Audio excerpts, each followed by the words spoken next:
শুরুতেই তোমাকে একটা কথা বলি, এই পৃথিবীর সকলের কাছে তুমি ভালো হওয়ার চেষ্টা করো না। তুমি চাইলেও এই পৃথিবীর সকলের কাছে ভালো হতে পারবে না।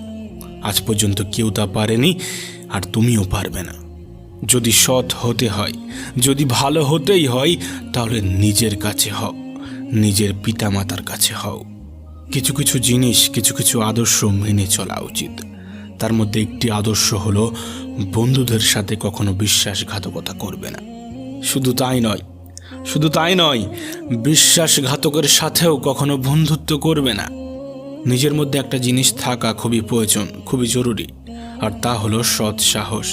যদি ভুলকে ভুল এবং ঠিককে ঠিক বলার সাহস তোমার মধ্যে না থাকে, তাহলে তোমার মধ্যে সৎ সাহস এবং ক্ষমতা কোনোটাই নেই।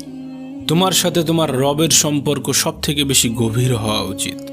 এই পৃথিবীতে এমন একটা সম্পর্ক থাকা অত্যন্ত জরুরি, যার সাথে